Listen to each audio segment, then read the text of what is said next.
नमस्कार. आपल्या चॅनलमध्ये सर्वांचे खूप खूप स्वागत करते. आज मी तुम्हाला अगदी साध्या सोप्या पद्धतीने पोह्यांची रेसिपी दाखवते. काही वेळा पोहे बनवले की ते वातड वगैरे होतात, खायला सुद्धा मग नकोसे वाटतात. तर आज अगदी मऊसूत होणारे पोहे आपण बघणार आहोत. तर इथं मी 2 वाटी पोहे घेतले. 4 जणांसाठी मी पोहे बनवते. पोहे घेतानाच मी गहू गाळायची गाळणी असते त्यातच घेतलेले. पोहे छान 2-3 पाण्याने स्वच्छ नळाखाली धुवून घेतलेले. गहू गाळायची गाळणी. थोडे पोहे असे वरती करायचे म्हणजे जे काही पाणी असेल ते निघून जातं. आणि असे तिरपे करून पोहे ठेवून दिलेले.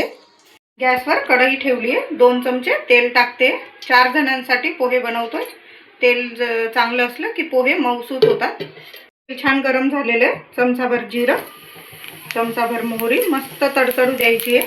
एक मोठा आकाराचा कांदा बारीक कापून घेतलेला, त्याबरोबर मी कढीपत्ता पण टाकते.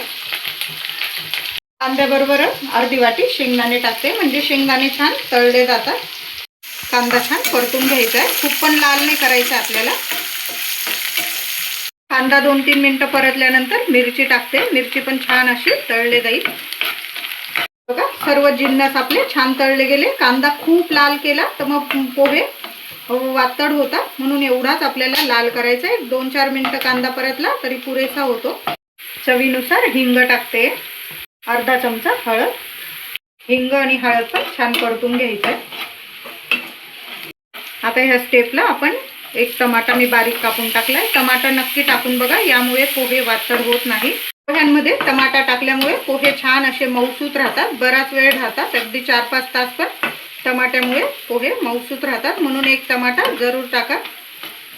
परततानाच मी मीठ आणि साखर पण याच वेळेस टाकते. चवीनुसार मीठ, चवीनुसार साखर. साखर मीठ ह्या पोह्याच्या मसाल्यामध्येच टाकून दिली ना, मग वरून साखर मीठ पोह्यांना लावायची गरज नाही. मग तुम्हाला काही ठिकाणी पोह्यांमध्ये साखर मीठ टाकलं जातं, मग ते पोहे बराच वेळ आपल्याला परतावे लागतात. तुम्हाला झटपट पोहे करायचे असतील तर मग मसाल्यामध्येच तुम्ही साखर मीठ सर्व जिन्नस टाकून द्यायचे. आपला पोह्यांचा मसाला बघू शकता एकदम छान तयार झालेला आहे. सर्व जिन्नस छान तळले गेले आणि पोहे पण बघू शकता तुम्ही किती भगराळे छान असे झालेले. अशा पद्धतीने भिजवले तुम्ही गव्हाच्या गाळणीमध्ये.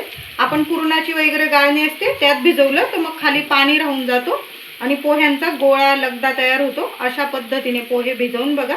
छान गव्हाची गाळणी घ्यायची आणि त्यात 2-3 वेळा पाण्याने स्वच्छ पोहे धुवायचे आणि तिरकस गाळणी करून ठेवून द्यायची. आणि बघा किती छान पोहे झालेले आपले. तुम्हाला दिसत असेल एक एक पोहा मोकळा मोकळा झालेला आहे. शेवटपर्यंत बघा गाळणीला पोहे कुठं चिटकले का. अशी गहू गाळायची गाळणी जरूर घेऊन बघा. अशा पद्धतीने पोहे भिजवून बघा, छान होतात. पोहे छान परतून घ्यायचे.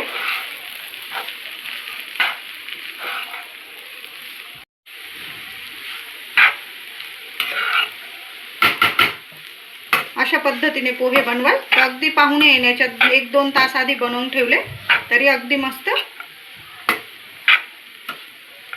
हे छान परतून घेतले, बघू शकता अगदी मोकळे मऊसूत पोहे झाले.